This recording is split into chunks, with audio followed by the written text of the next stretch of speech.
حمدا صلی علی رسول الکریم اعوذ باللہ من الشیطان الرجیم بسم اللہ الرحمن الرحیم السلام علیکم خواتین و حضرات۔ حضرت عمر رضی اللہ تعالی عنہ کے دور حکومت میں ایک مرتبہ لوگ عید کا چاند دیکھنے کے لیے پہاڑی پر صحابہ کرام تشریف لے گئے اور حضرت عمر رضی اللہ تعالی عنہ بھی ان میں شامل تھے۔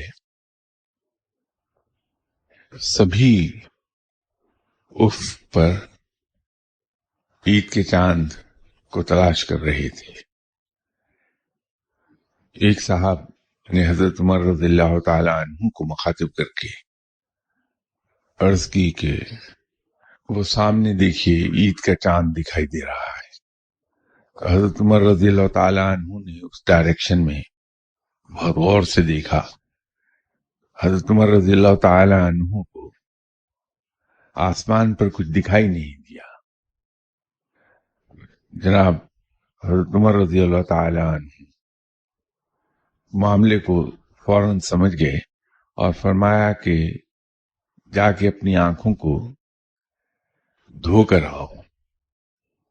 جب وہ شخص آنکھیں دھو کر آیا اور حضرت عمر رضی اللہ تعالیٰ عنہ نے فرمایا کہ اب چاند کو دیکھو کہاں ہے، تو اس نے غور سے دیکھنے کے بعد کہا کہ اب تو چاند نہیں ہے۔ تو فرمایا کہ در حقیقت چاند پہلے بھی وہاں نہیں تھا، لیکن تمہاری آنکھ میں تمہاری پلکوں کا ایک بال ٹوٹ کر چلا گیا تھا، تو اس بال کی وجہ سے تمہیں آسمان پر چاند کا دھوکا ہو رہا تھا۔ جب تم نے آنکھ دھوئی تو تمہاری آنکھ سے بال دور ہو گیا، اب دوسروں کی طرح تمہیں بھی چاند نہیں دکھائی دے رہا۔ بات یہ ہے کہ ہم لوگ نیک کام کرتے رہتے ہیں، مثبت سوچ رکھتے ہیں، حقوق اللہ حت الوسع انسانی دسترس میں جس حد تک ہے ہم حقوق اللہ کو ادا کرنے کی کوشش کرتے ہیں، لیکن احوال ہم پر پھر بھی نہیں کھلتے۔ ہماری باطنی آنکھ واہ نہیں ہوتی۔ جو شخص مثبت سوچ رکھتا ہے، انٹلیکچولی آنےسٹ ہے، حقوق العباد جس حد تک ہیومنلی پاسبل ہے ان کو ادا کرتا ہے، اسی طرح جس حد تک ہیومنلی پاسبل ہے حقوق اللہ ادا کرتا ہے اپنی استطاعت کے آخری حدوں تک جا کے، اور پھر بھی اگر اس پر احوال نہیں کھلتے ہیں، باطنی آنکھ نہیں کھلتی ہے، تو پھر اس کو یہ سمجھ لینا چاہیے کہ اس شخص کی طرح اس کی آنکھ میں دنیاوی خواہشات اور دنیاوی آرزوؤں اور تمناؤں کا بال آ گیا ہے، اس کی وجہ سے وہ کچھ دیکھ نہیں پا رہا۔ تو ضرورت اس بات کی ہے کہ اپنی آنکھ سے ہم وہ بال دھو ڈالیں تاکہ ہمیں صاف دکھائی دینے لگے، ہماری باطنی آنکھ کھل جائے، ہم پر احوال کھل جائیں۔ یہ ایک ایسی چیز ہے جس کو شیطان ہمیشہ کیش کرتا ہے کہ ہمارے دلوں میں شیطان یہ خیال ڈالتا رہتا ہے کہ تمہارے اندر سے دنیاوی خواہشات ختم ہو گئی ہیں، دنیا کی آرزو تمہارے دل سے جاتی رہی ہے،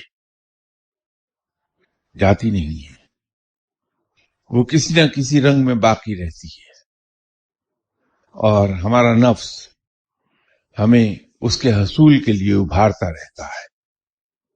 نتیجہ یہ ہے کہ جس دل میں رب کو رہنا چاہیے تھا، جس دل میں رب کے خیال کو رہنا چاہیے تھا، وہاں دنیاوی خواہش پلنے لگتی ہے۔ تو اگر ہم یہ چاہتے ہیں کہ ہم پر احوال کھل جائے، ہماری باطنی آنکھ واہ ہو جائے، رب تعالی ہم پر مہربانی فرما دے اور ہمیں اسرار قدرت کے اندر ایک حد تک جھانکنے کی اجازت دے دے، تو پھر ہمیں حصول دنیا کی خواہشات کو دل سے نکال پھینکنا ہوگا، اس کے بغیر یہ ممکن نہیں ہوتا۔ پہلے دل کو میں اور آپ سبھی دل کو خالی کر دیں، نہ کوئی مقام، نہ کوئی عہدہ، نہ دولت، نہ اقتدار، نہ اختیار، یہ کوئی ایسی چیز نہ رہ جائے ہمارے دل میں جس کی ہم تمنا کرتے رہیں۔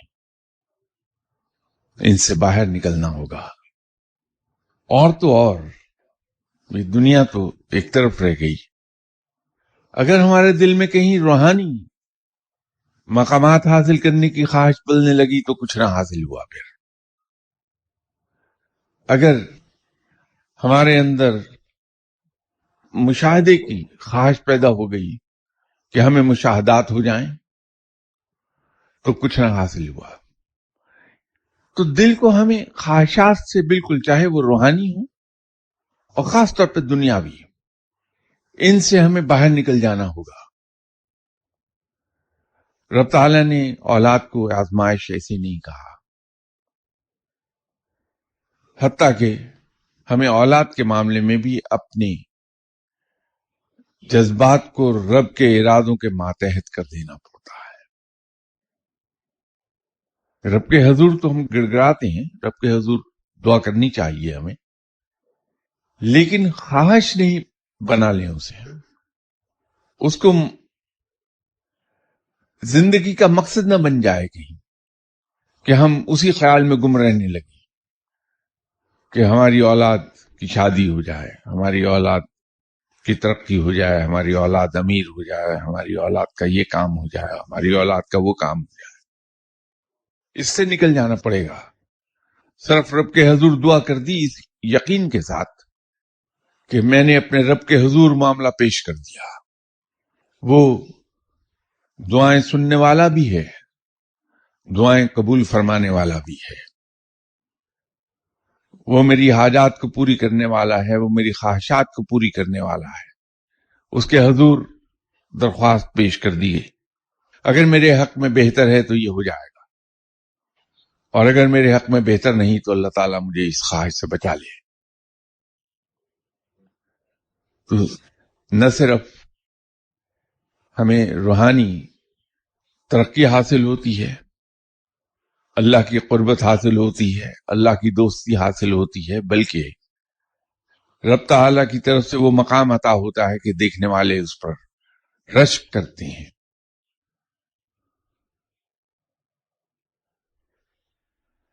یہ کسی صاحب نے بارسلونا سے ایک سوال بھیجا ہے کہ آپ نے کہا تھا کہ نماز نظر پاؤں کے انگوٹھے پر ہو، تو مجھے دوران نماز انگوٹھوں پر نظر رکھنے میں دشواری ہے، انگوٹھے نظر ہی نہیں آتے۔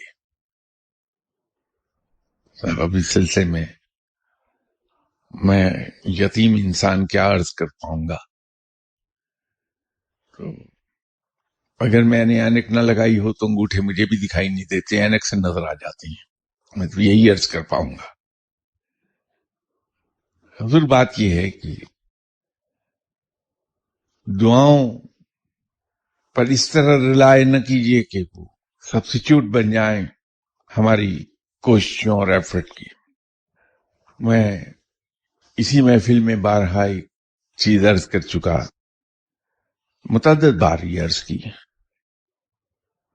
کہ یہ عالم الاسباب ہے، سبھی جانتے ہیں ہم، یہاں ہر چیز کا ایک سبب ہے، یہ کاز اینڈ ایفیکٹ کی دنیا ہے، یہ ہر چیز کا ایک سبب ہے،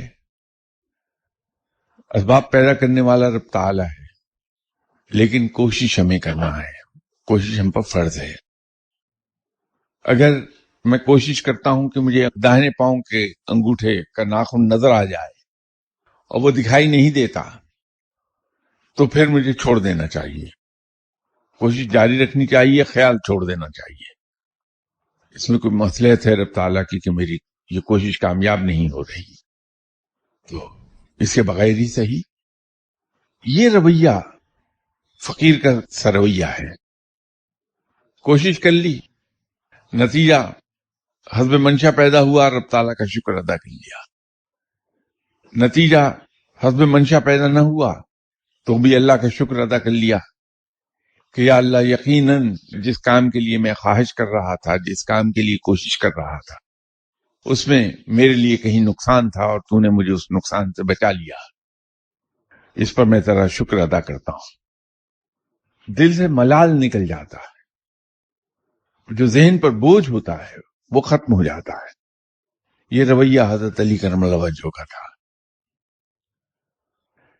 تو آپ پاؤں کے انگوٹھوں کو دیکھنے کی کوشش ضرور کیجیے، لیکن اگر دکھائی نہیں دیتے تو اس کو یہ سمجھ لیجیے کہ رب یوں ہی چاہتا ہے. I have to live with that. بات ختم ہو گئی. وہ ملال اور وہ تردد جو پیدا ہو رہا ہے طبیعت میں وہ ختم ہو گیا.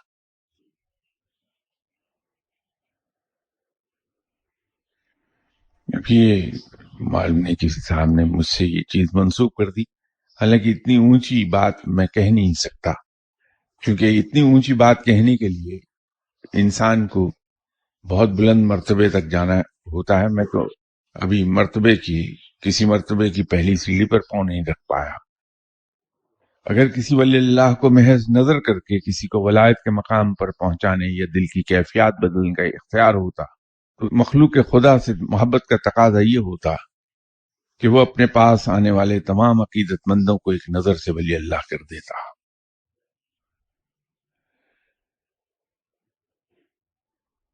اس میں ایک بنیادی چیز یہ ہے بھائی کہ اگر کسی ولی اللہ کے پاس، کسی انسان کے پاس یہ اختیار ہو کہ وہ محض ایک نظر ڈالنے سے اپنے قلب کو بدل ڈالے، تو وہ دوسروں پر نظر ڈالنے سے پہلے تو اپنے ہی قلب پر نظر ڈالے گا. تو اپنے آپ کو کیوں نہ وہ بدل ڈالے پہلے. یہ معاملات سب رب کے اختیار کی ہیں. ہمیں اپنے عقائد کو تھوڑا سا درست کرنا ہوگا. ہمیں ان فینٹیسیز سے باہر نکلنا ہوگا، ان افسانوی باتوں سے باہر نکلنا ہوگا جو ہم نے کتابیں پڑھ کے، روایات کو سن کے اپنے دل میں خیال قائم کیے ہوئے ہیں کہ ولی اللہ کیا ہوتا ہے. میں پورے یقین سے آپ کی خدمت میں عرض کر رہا ہوں کہ کوئی بھی ولی اللہ مجھ جیسے گناہگار سے بھی زیادہ محتاج رب ہوتا ہے. گناہگار تو اپنی لا علمی میں بعض اوقات رب تعالیٰ کے ساتھ بہت کچھ عرض کر دیتا ہے اور رب تعالیٰ بھی اس کو ٹال دیتا ہے کہ گناہگار ہے، لا علمی میں یہ بات کہہ رہا ہے. لیکن جو ولی اللہ ہے وہ صاحب علم بھی ہے. جو صاحب علم ہے وہ گرچہ پوری طرح تو نہیں، لیکن ایک ہلکی سی جھلک ضرور جانتا ہے کہ رب کی عظمت کیا ہے. تو رب کے حضور بڑا محتاط ہوتا ہے، وہ بڑی احتیاط کرتا ہے. وہ کوئی ایسی بات کرنے کو تیار ہی نہیں ہوتا چاہے آپ اس کو جلتی آگ میں ڈال دیں یا اس کو دنیا بھر کی حکومت کا لالچ دے دیں، جہاں وہ یہ سمجھ لے کہ یہ ایسی چیز ہے جو رب جب چاہے گا کر دے گا، جب نہیں چاہے گا نہیں کرے گا. تو صاحب علم ہونے کے لیے، ولی اللہ ہونے کے لیے بہت سی شرائط ہیں. ولی اللہ کے پاس صرف ایک اختیار ہے جو رب نے اسے عطا کر دیا کہ رب نے جب اس شخص کو علم عطا کر دیا تو اس کی اپنی ملکیت ہو گیا. وہ چاہے تو وہ علم بطور عطا دوسرے کو دے دے، لیکن وہ کس کام کا؟ کہ وقتی طور پر تو ملے گا وہ، لیکن وقت کے ساتھ ساتھ وہ ختم ہوتا چلا جائے گا اور ایک وقت آئے گا زیرو ہو جائے گا. انسان پھر وہی بیک ٹو اسکوائر ون چلا گیا. وہ کس کام کا؟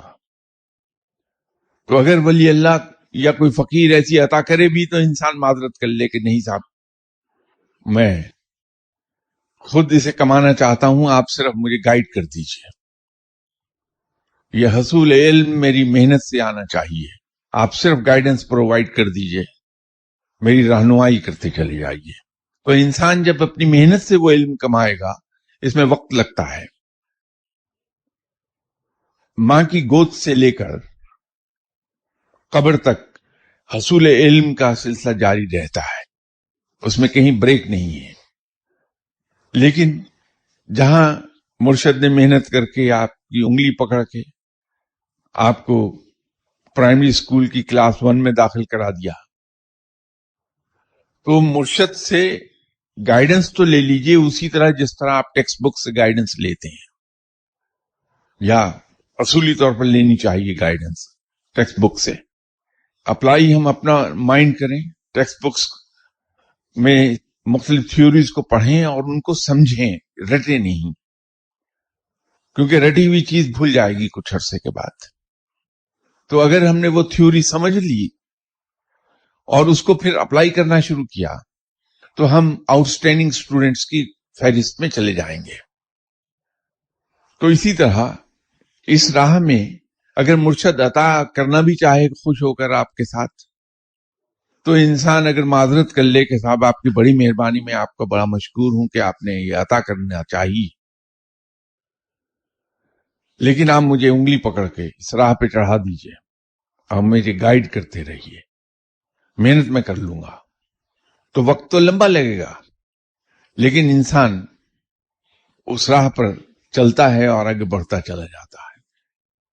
یہ جو افسانوی باتیں ہیں کہ کوئی شخص مرشد کے پاس گیا، اس نے ایک نظر ڈالی تو وہ ڈاکو سے ولی اللہ ہو گیا، ایسا ہوتا نہیں ہے۔ یہ محاورتن تو ہوتا ہے۔ ہوا یہ کہ ڈاکو کسی فقیر کے پاس گیا، اس سے ملا، 2 منٹ وہاں بیٹھا، تو اس کا قلب تبدیل ہو گیا کہ وہ ڈاکے کے خلاف، ڈاکہ زنی کے خلاف اس کے دل میں نفرت آ گئی اور اس نے ڈاکے چھوڑ دیے۔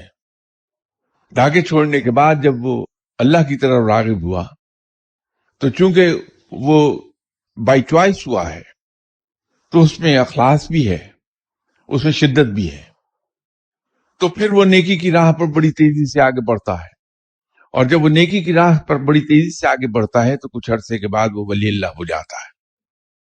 تو یوں وہ محاورتن کہا گیا کہ ایک نگاہ ڈالی اور انسان کی کیفیت بدل ڈالی، کچھ ڈاکو سے ولی اللہ ہو گیا، چور سے ولی اللہ ہو گیا۔ ایسا نہیں ہے کہ وہ لمحوں میں ولی اللہ بنا، ایسا نہیں ہے۔